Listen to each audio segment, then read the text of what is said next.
Hi, and welcome to this week's episode of Money with Alpha.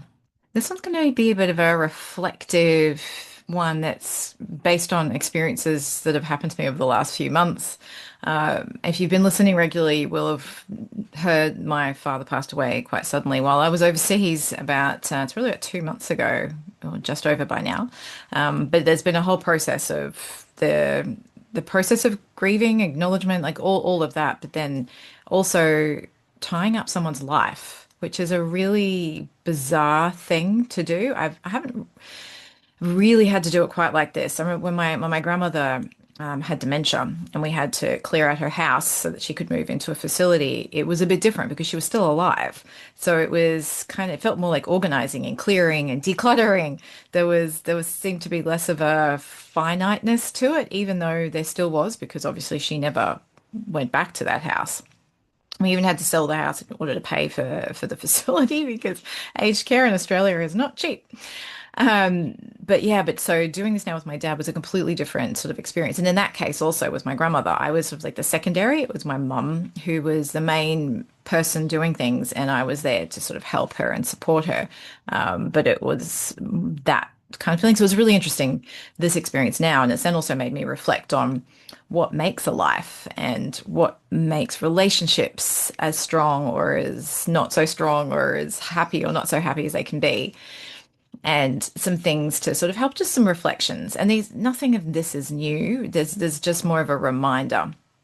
And I suppose the first word that came to my mind with my dad was he had a lot of stuff, like not just belongings and things, but just like stuff. And I've looked around out at my house and I've started decluttering again, even though I do this process somewhat regularly. I've gone back and I've decluttered my study, and I was amazed at how much more stuff it seemed to be in there. Sometimes it's books and things as well that have got accumulated. But just even like just little pieces of paper. It's like I must have hung on to this because I thought I might need it at some point, but I haven't and I don't. So let's get rid of it. And even just because, and even though a lot of it has been in cupboards, like my husband walked into the garage, he's like, I thought you said you were clearing stuff out. I was like, I have. There's heaps gone. Look at the rubbish bin. I've got these bags of things to give to charity and boxes of things, and he's like, I don't see it. It's like, look in the cupboards. It's in the cupboards. And it's under things. Like, it's amazing how much stuff gets stored all over the place. But yeah, with my dad, we spent last weekend clearing out his entire place, which actually weekend before now. But anyway, he, 5 trailer loads worth of stuff, and some of it trying to sell some of the nicer things, but there's actually not that much that was really even nicer. Like a lot of the things that he'd hung on to were, I think, sentimental at some point. But all the things that I found the most valuable were the photo albums, and they were all buried in boxes with this big rug like sitting on top of it. I thought, oh my goodness, he wouldn't have looked at these for however long. And they're the memories. And sometimes memories can be a little bit painful if things haven't turned out. Like in my dad's case, his life hadn't quite panned out the way he wanted it to. So I think looking at some of those photos may have not been a good thing. And possibly that's why he stashed them away so completely. But me looking at them, it brought back like the stories from childhood, the people that we'd met, the people who were important through their lifetime. And some of them, well, many of them now have passed, but the smiles, the experiences, the travels, and I'm looking at all this going, oh my goodness. And then I looked at, like, I caught up with a really good friend of mine on Saturday, and we've known each other for pretty much 30 years now. Like, I can't even believe I'm old enough to have a friend for 30 years and have met them in my teens. Like, I was like, wow, that's a long time. So we've had a lot of experiences. We've traveled together. We had our daughters, within a year of each other. So we've been on a journey. So and I realize it's not just the people you've known the longest, it's the people you've had the most experiences with. And if you've helped people through hardship, like this particular friend, I sort of helped her through, the journey for her to fall pregnant wasn't that easy. So I helped her through that process as a support person.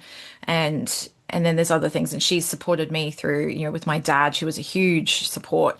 And so many things over our times where, we've had relationship things and we've needed to kind of just offload or just share comparisons or notes or just, like I just need to vent. Like, and she is that person. And I've got other friends who have that role as well. And then, where, I've gone to weddings and I've been there for the birth of their children and they've been there for the birth of my daughter. And all of these sorts of experiences really bind us as humans. And that's that sort of village community kind of thing, which I feel a lot of the time these days with that sort of superficiality of social media. And we see little, bite-sized snippets of people's lives and we comparisonitis and all of this stuff that just really kind of overwhelms us with all of the things that come our way. Take a pause and reflect back over the relationships. And some relationships have a use by date in a way, like they end and there's a natural progression to some of those. Some might just be there's no reason why that things have passed. Like even in my I'm off to Sydney tomorrow for a few days for a conference. And while I'm there, I'm reconnecting with a cousin. I haven't seen him in about 30 years.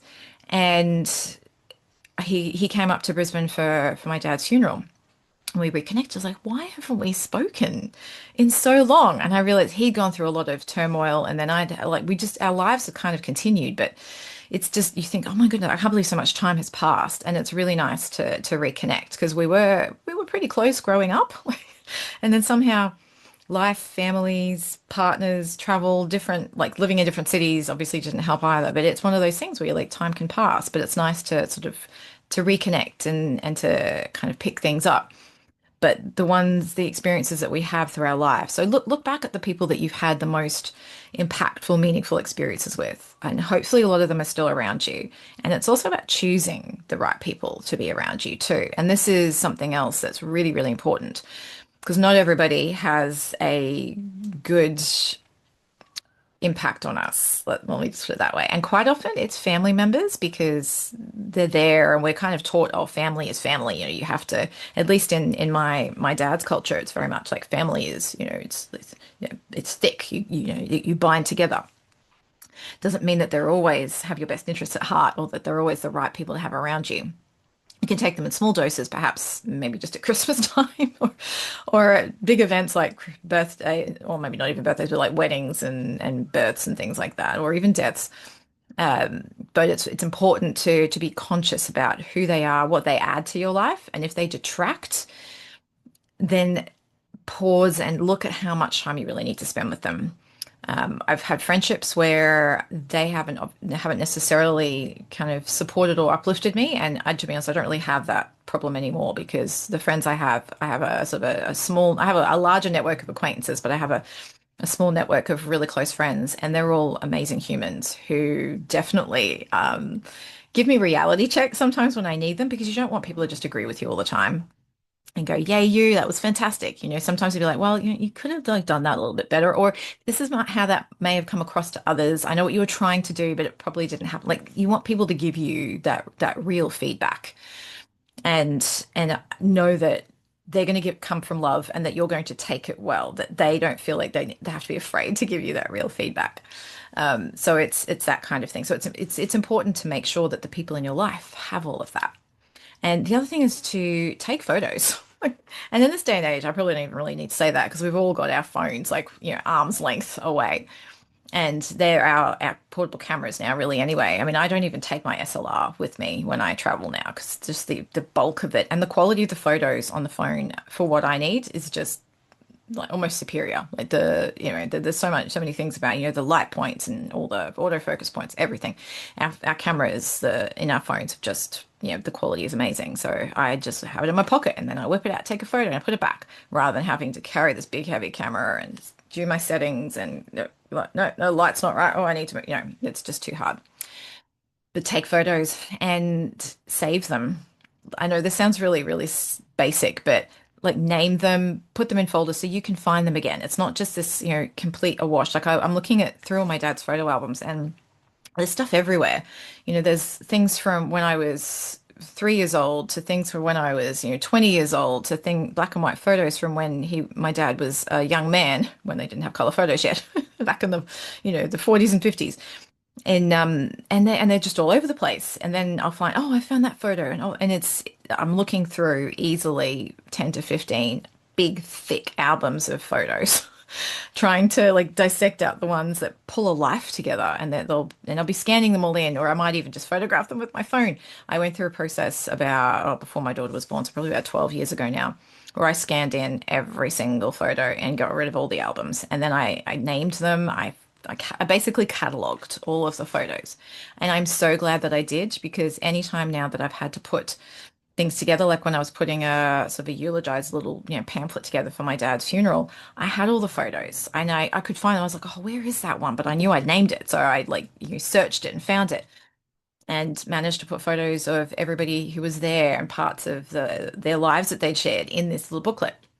And it was so much easier than having to like sort through dozens of photo albums to try and find the photo that I was looking for, or a photo that represented what I was looking for.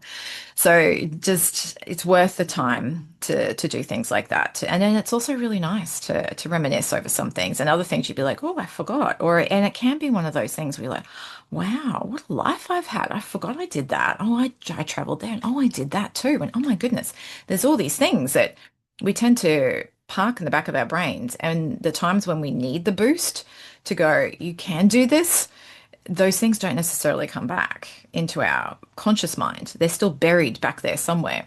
So go through those photos as well on a semi-regular basis to have that reminder of how awesome you are and all of the things that you've done, so that when a hard thing comes up, you can remind yourself, well, I did all of that. So if I did all of that, I can do this too. It's an important element to bring into your life and into your business. Um, and then just have fun. That's the other message too. Have fun. If like today I went to the hardware store and there was a lady there with her gorgeous little King Charles Cavalier puppy who was just aching, like he's wiggling for a pat. So I was like, oh, I'll pat you. I love dogs. And we just got to chatting, and she was talking about how when her husband died, her children bought her the dog as company, and she'd never even thought about it.